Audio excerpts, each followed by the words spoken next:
I'm not the type of person who wants to see everything fall apart and burn. When I noticed something was wrong with my wife, I didn't hesitate to talk to her about it.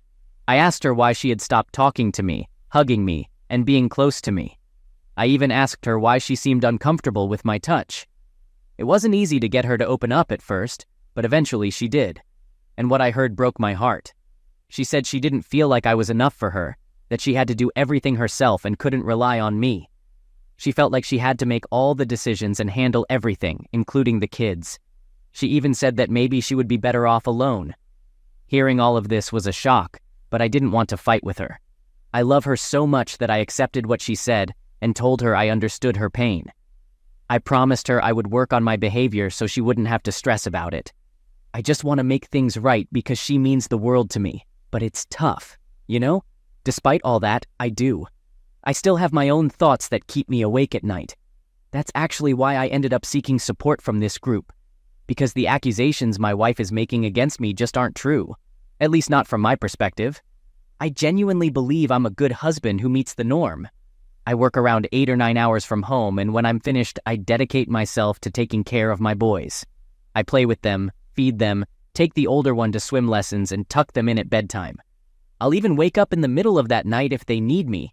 And it's not just about the kids. I also handle household chores, the dishes, groceries, and some cleaning. Although my wife thinks I'm not efficient enough at it, so she prefers to take over. I also take care of the car and other responsibilities related to our new house. I do all of this to make her life easier because I know how challenging it can be with 2 little boys. But the thing is, I'm not always the type of person who's constantly proactive. You know, there are those people who can't sit on the couch for 5 minutes without thinking about what to do next, what needs fixing, what business to start, what chores are left to do. My father-in-law is like that, but I'm not.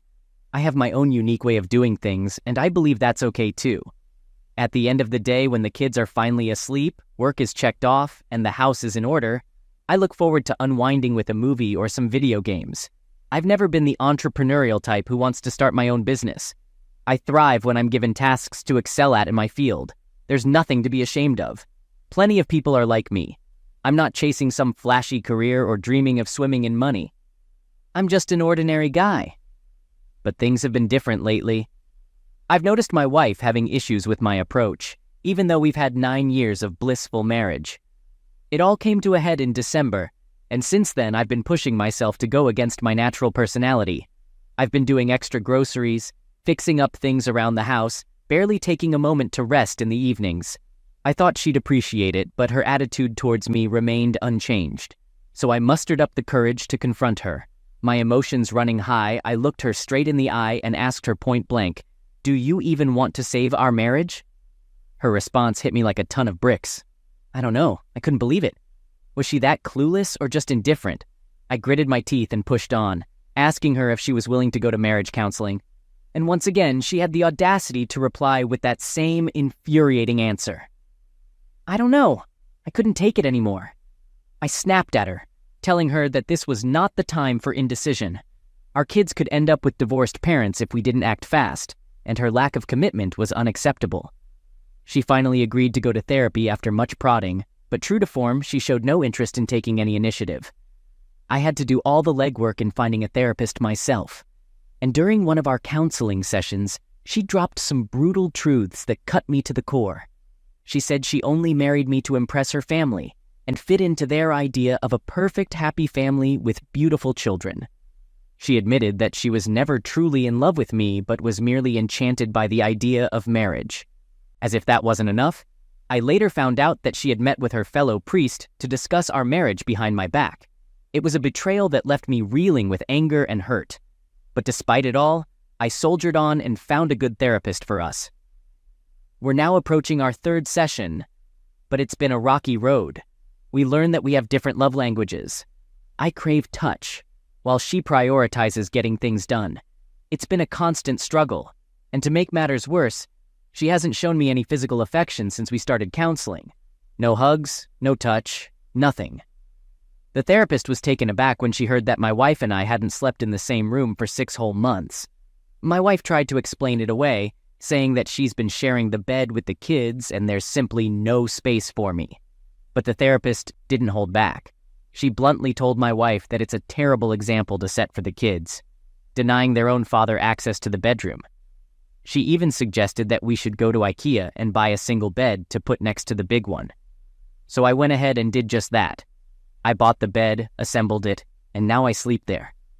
But I still feel just as alone as before. My wife is all the way to the left, the boys are in the middle, and I'm stuck on the far right, feeling like an outsider in my own marriage. From the very beginning of this issue, my wife has been changing her story. Now she's saying that she's depressed from being stuck at home with the kids all the time. She's claiming that she said all those hurtful things because she was just too emotional. But I would never dream of saying anything like that to her, no matter how upset I am. So my wife went back to work, and we had to hire a nanny to handle the kids. The only change I noticed is that we started talking more. But I ain't just her buddy, I'm her husband too. And there's zero closeness between us, and it ain't looking like it's going to improve anytime soon. No signs of it.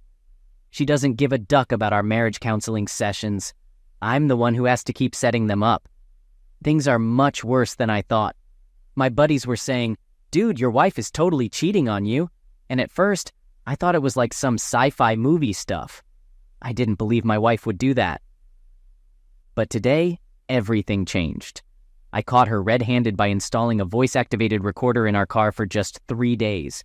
She used the car to go to work and the gym, and bam, she called him, or he called her twice. I heard every word of their video conversation on the phone and got all the evidence I need. They were talking about personal stuff, like when my wife and I first met 9 years ago. You know, all that attraction, inside jokes and stuff. I haven't felt that with her in a long time. Believe it or not, they were planning a vacation together, and she wants to visit him in July, giving him 2 years to move back to our country. I can't wrap my head around it. They were even discussing closeness details, and she straight up said she's leaving me to be with him. They were talking about their favorite positions, so you know they were real close. I listened to an hour-long recording of it all. I need to process it, and I'm meeting with an attorney next week. Thanks to my friend's suggestion, I wouldn't have bought that voice recording device if it wasn't for him. Someone might call me a moron for placing it in the car, but I don't care. I don't feel guilty. I can't stop thinking about my kids and what she's done. They've been up to something since last September, and it took me 2 months to notice changes in her behavior.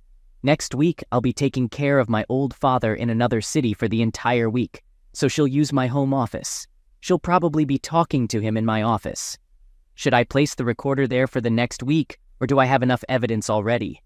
Out of the blue, my wife tried calling her ex-boyfriend 4 times in a row at 10 p.m. I found out through an app that saved our numbers, showing all incoming and outgoing calls.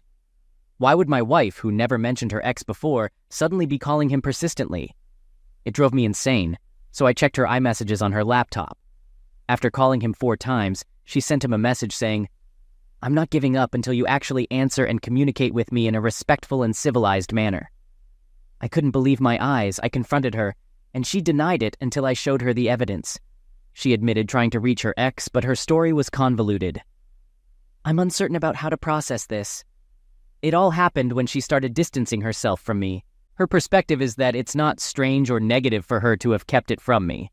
It doesn't hold much significance to her. Any contact with an ex is a red flag for me, and it's unacceptable. Is she being unfaithful? Our closeness has been lacking for the past 6 months, which is exactly when these calls took place. Who is her AP after all? I now have concrete evidence that our issues aren't due to the reasons she's been telling everyone. The thing is, she doesn't know that I know.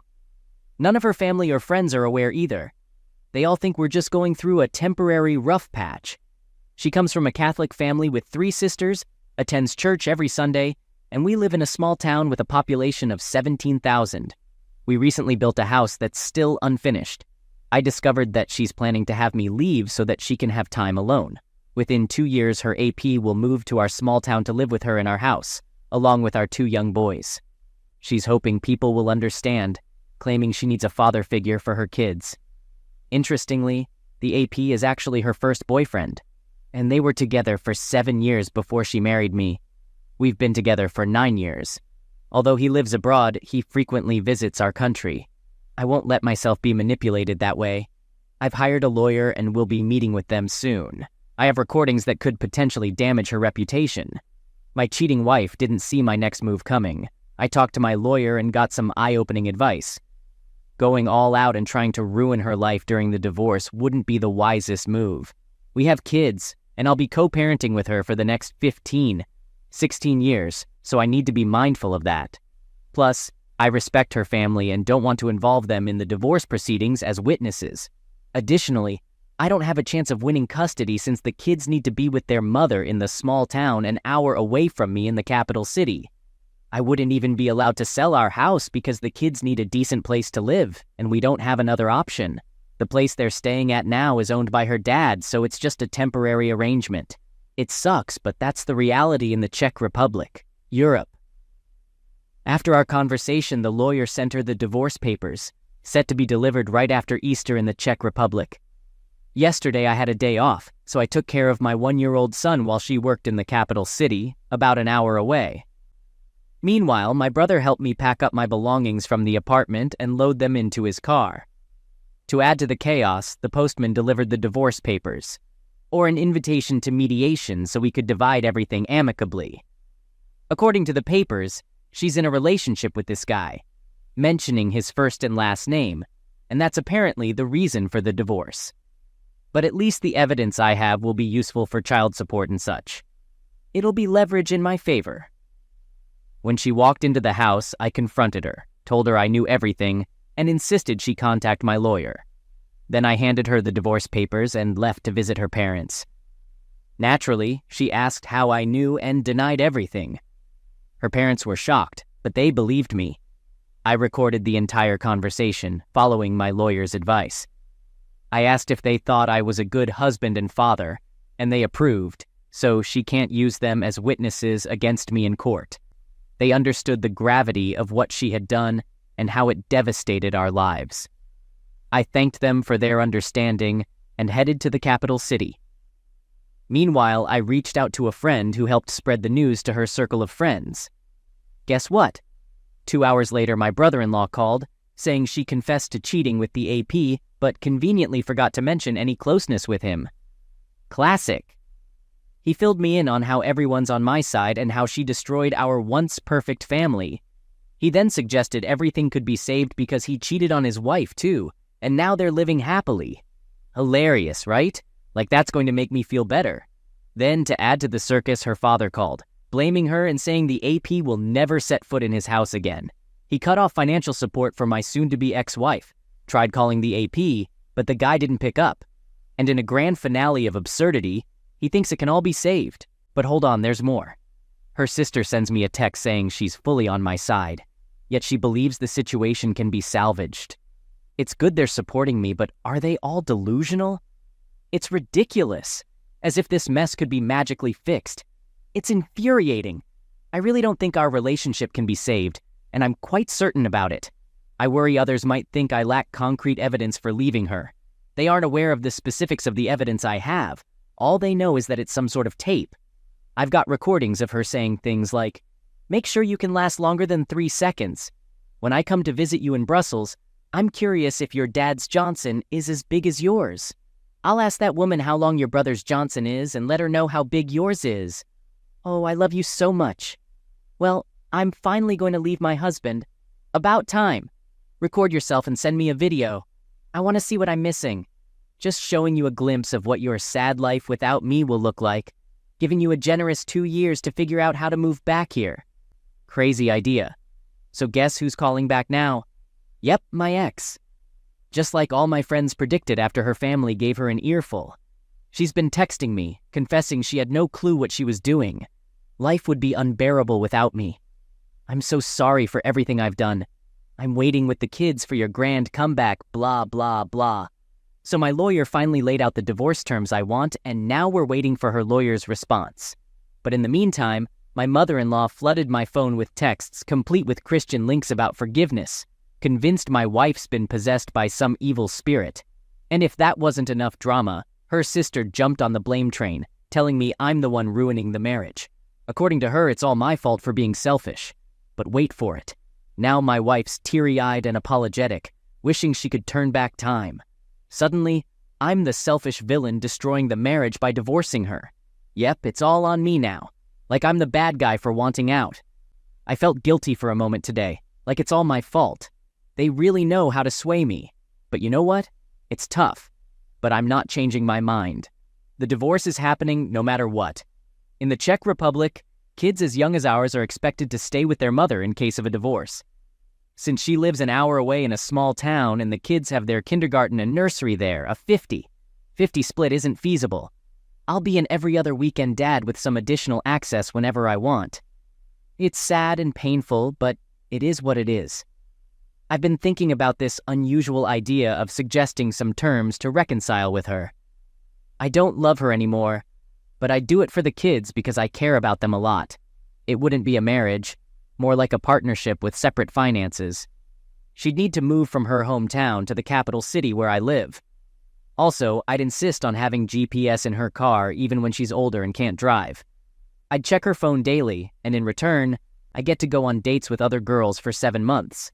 I might even cheat during the relationship and not tell her. If she finds out, whatever. No marriage. Anyway, I don't really care. It's just an idea, nothing serious, and I probably won't go through with it. I'm just desperate to silence the family accusing me of abandoning the kids. What do you think? Crazy, right? But I don't have any other bright ideas now. Currently, I'm crashing at my parents' place, sleeping on the living room couch. The dining table has become my makeshift office entertainment center, and my clothes are scattered on chairs. I work from home for about 8 hours a day, then pitch in with chores for my elderly parents, who are 90 and 82 years old. I handle groceries and drive them to doctor appointments. Besides that, I try to hit the gym or catch a movie to distract myself from negative thoughts. I see my kids every weekend. My ex drops them off, and I drive them back. Just to clear things up, I did a paternity test, confirming the boys are mine. The divorce terms situation is messy now, and it's tough to predict how it'll play out. I'm crashing at my parents' place, and as a dad of 2 and a grown adult, I have no other place to go. So I'm asking for a decent amount of money from my wife. She's agreed to take over the mortgage for the house, but is offering only a third of the money I'm asking for. She justifies it by saying that's my contribution to building the house. It's messy. I didn't cause this situation, but I need a place to live. Getting 1/3 of what I asked for won't cut it for buying a flat. The back and forth with our lawyers continues. She wants to keep the house, but she might be forced to sell it, which is what she should have done from the beginning. It'll be tough for her to manage the mortgage payments and pay me. We'll see how it pans out for child support. She's asking for more than reasonable, and we need to agree on that. On top of that, she insists I should be the one picking up the kids from the small town and driving them back at the end of the weekend. It's a lot of fuel and time on my part. In my opinion, it should be the other way around. She should be dropping them off, and I should drive them back. So you can see that she's the one responsible for all of this, but at the same time, she's ready to argue about the divorce terms. It's frustrating. My wife tried to convince me that she's remorseful and regrets what she's done. She told me she ended things with her affair partner, saw an exorcist, confessed to the affair details, and left it to God's hands. I laughed and told her I don't care about her priest. She should confess to me. I gave her a chance to come clean and asked her how many times she had been close with him. She denied it. Then I brought up the party she had with her work friends back in November and asked her why she rented an Airbnb for the night instead of staying at one of her friends' places. She went numb and couldn't find any words except for asking me why I keep torturing myself with it. I explained that if she truly felt remorseful, she wouldn't keep lying. 2 months after I left her, it was clear she wasn't being honest. I explained to her that for me, closeness over video chat is just as significant, and I'm aware that she had it with him. She couldn't even keep track of how many times she had done it with the AP. Then I confronted her, asking her how she envisions us getting back together. I pointed out how she would start a conversation with me and then lie in the very next moment. I asked her if she was aware that I would be checking her phone every day and what she thought about that. She snapped back, "That's not trust. That's just treating me like garbage, right?" At that moment, our son interrupted, and the conversation was wrapping up. I added, "Don't forget, it's not just me you cheated on, but also our 2 beloved boys." It devastated her, and she started yelling that I'd better not say anything like that again in front of our kids. It's funny. Her sister spilled the beans on how my wife acts sad and cries every day because of this situation. She's two-faced, acting all sad with the family but lying to me. She even said she could be with the affair partner and her family wouldn't care. As if I should be grateful she ended it with him and now she's in control. Seriously, divorce? After some lawyer discussions, we've agreed, and the divorce will be done soon. She gets the unfinished house, and the mortgage is all on her now. I want to clarify it's for the kids, not revenge for her cheating. Plus, I don't want to live in her small hometown, an hour away from the capital where I am now. However, I'm getting back what I invested in the house, and the amount is actually pretty good. Child support isn't bad, and we've agreed she drops the kids off in the capital every other weekend. I just have to drive them back. But honestly, seeing my kids only on weekends hurts so much. I can barely handle it. I can't bear the thought of my 1- and 3-year-old boys growing up without a father because of their mother. I wish I could have them with me, but Czech law doesn't allow it. I might have to start driving there midweek or find another way to make it work. As for her, she keeps saying she still loves me and wishes she could undo the past. She claims she suffers every day because of what she's done. She's softened to the point where she doesn't mind if I check her phone. It wouldn't make her feel bad anymore. She apologized to my parents and seemed genuinely sorry. She's willing to do whatever it takes to make things right. Now here's a shocker. Her affair partner got dumped, according to mutual friends. Can you believe it? He has a family in Brussels and didn't want to risk getting caught in this mess. It was all just a game for him, playing my wife. I'm moving on, not letting her toxic behavior drag me down. The divorce is happening and there's no going back. Good riddance to the cheater. I've got better things to focus on and a brighter future ahead. Life goes on, and I'm not wasting more time looking back at the mess she created.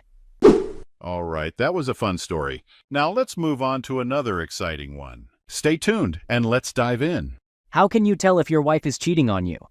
Did her mood suddenly change, or did she start going out in the evenings? Did she express a desire to have fun with her friends, or show any other unusual behavior worth noting? As for me, let's just say I had a strong intuition. When I got home from work, she was on the phone. The moment I walked in, she hastily said, "I have to go, he's home, bye," and immediately hung up, looking at me innocently. That triggered a terrible suspicion in me. I considered asking her about the call, but she could make up anything, right? Like chatting with a salesman about buying 2 massagers for the price of 1 for a cellulite treatment. Such thoughts didn't just pop into my head. There must have been a lingering doubt about my wife. I didn't like it, and I didn't want it to bother me every day. I'm not good with change.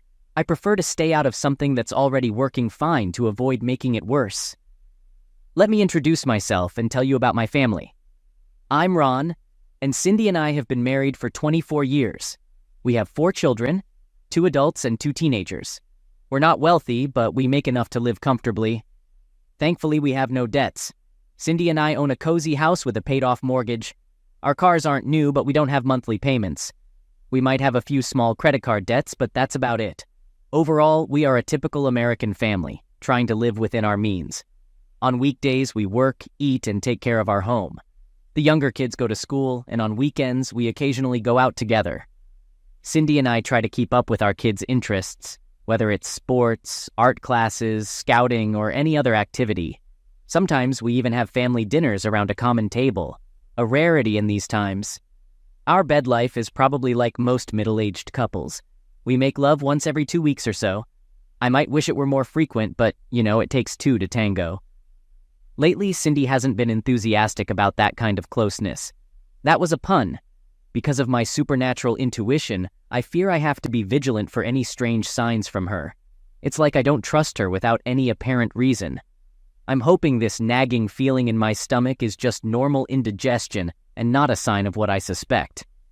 My main problem is that I'm not a detective or an expert. I'm just an average middle-aged man unfamiliar with hidden cameras, phone tapping, computer hacking, and other spy techniques you might have heard about. Moreover, I'm not wealthy enough to hire a private investigator to follow my wife, especially when I don't know where to look or what to look for. Cindy manages our finances, so I have no idea about her payments.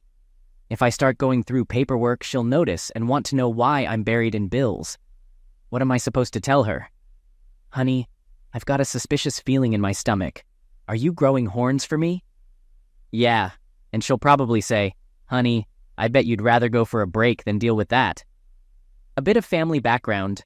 Our marriage appears quite ordinary, as it should be at our stage in life. I met Cindy in our early 20s, we dated for about a year, and then we got married every 2 years. She had a baby when we reached 4 children. Honestly, I got tired of babies popping out like moles in a slot machine, so I had a vasectomy after her last birth. One night, everyone in our house, 2 teenagers, my wife and I, had dinner together. The kids talked about their school day, and Cindy shared details about her part-time job at the library. After our 2 youngest started college, Cindy got bored being home alone, so she got a part-time job at the local library. Her schedule was irregular, making me wonder if the library was a place I should check out. But how was I supposed to do that? Taking a day off work to watch who goes in and out of the library isn't practical. Forget the library. I had a better idea. I could catch her at her women's card club tonight and start my private investigation after she left. To do that, I'd have to discreetly follow her in my trusty old pickup truck. I can't afford a rental car like husbands in stories about cheating wives. Anyway, Cindy left for the card club, and a few minutes later, I quietly slipped out. I knew where she was going since she told me and left a phone number. Unfortunately, I lost her car, so I drove to Marge's house where the poker tournament was supposed to happen. Arriving there, I saw Cindy's car among others in front of Marge's house. I waited, scanned the street, and got out of my pickup, parked a couple of houses away. I crept to a window and peeked inside, seeing 4 women at each of the 2 card tables, chatting, smoking, and occasionally bursting into laughter. Just cards, money, and 8 women having a good time. No debauchery. I was ready to intervene and put an end to what I assumed was wild behavior. But my investigation hit a snag, and as I backed up to my truck, I stepped in dog poop. "Great," I muttered, waddling sideways like a drunken crab with greased shoes toward the truck. Darn dogs and their owners who let them roam freely after feeding them, leaving the rest of us to deal with unexpected landmines. I had to spend about 10 minutes cleaning dog poop off my shoes before I could hop back into my truck. The stench lingered, so I rolled down all the windows, sped up, and made sure not to obstruct the inspector or risk a ticket for the foul-smelling environmental trail behind me. Despite the disastrous first attempt, I didn't give up. My gut feeling, like a reliable compass, insisted that betrayal was looming. Once home, shedding my soiled clothes, I headed to the laundry basket to inspect my wife's undergarments. Luckily, she hadn't done laundry this week. I checked her closet for revealing dresses and inappropriate clothes, then went through every drawer in her dresser. Nothing suspicious, absolutely nothing. In the office file cabinet, I found a binder of invoices. Flipping through the bills until they blurred in front of my eyes like lotto balls, I found nothing unusual. Except for the hole in the bagel. Honestly, Cindy was a pro at hiding evidence of infidelity. She was impressive. Next, I accessed her computer, using the password she had told me long ago, which was also printed out and hanging next to the computer. I scrolled through all of Cindy's emails, realizing it was a bit silly since we shared the same account. If there was anything fishy, I would have noticed it long ago. Not surprisingly, I couldn't find a thing. Another dead end. I've been searching for 3 hours and I've got nothing against Cindy. When I read cheating stories online, there's always some evidence. Secret phone records, motel bills, unexplained spending, and more. They hire super sneaky private investigators, install clever phone tapping devices, and catch cheating spouses red-handed. Yet where is all this stuff in my case? If I can't find a thing, my Cindy must be a master at covering her tracks and playing a double game. As I gave up and started cleaning my mess, Cindy walked in through the front door. Kneeling by the laundry basket, I held her dirty underwear. We both froze, her eyes widening like cat saucers. Cindy suggested it was time for a talk, accusing me of following her to Marge's. She described seeing my face behind the open window jamb and hearing grunting in the darkness, questioning if I had stepped in some dog poop. She even mentioned the location where Marge's dog did its dirty deeds. In response, I dismissed the idea of Marge having a dog, likening it to King Kong. I sat there with a silly smile, dirty clothes in hand, feeling trapped. My face and neck grew hot, my throat went dry, and I lost the gift of English speech. I recapped recent events, expressing disbelief at finding Cindy sniffing me dirty laundry and questioning if she didn't trust me. I mumbled about whether she truly believed I was cheating on her, stammering in my defense. Cindy suggested we talk and led me to the living room. Tossing the laundry in the hamper, I got up and followed her, landing on the couch. Cindy sat down next to me, folding her hands in her lap and looking at me intently. Shrewdly, she asked if I was reading erotic stories again on my lunch break at work, to which I nodded embarrassingly. She inquired if the stories were about cheating wives, and I admitted they were. Cindy pressed further, asking if I thought of her when reading those stories. I mumbled in response, averting my gaze, admitting that I did think of her. I justified my actions by explaining that I followed her to Marge's because, upon returning home from work, I found her on the phone, hastily saying, "I gotta go," and hanging up. I went on the offensive, challenging her to explain her behavior. Cindy looked at me with raised eyebrows and a broad smile, shaking her head. She expressed uncertainty about whether to be mad at me or just hug me. Grinning, she mentioned not knowing who she should direct her feelings toward. In response, I frowned and stared back, asking about the person she was talking to when I walked in, urging her not to lie to me. She casually shrugged, disclosing that she was talking to my mother. Apparently, my mother called her almost every day, and Cindy seemed amused by my big investigation triggered by a call from my mom. She remarked on how she felt stupid for forgetting about my mom, highlighting that my mom was yet another phone-happy individual. Cindy tilted her head, smiled slyly at my guilty conscience, and then moved closer, placing her hands on top of mine and squeezing them lightly.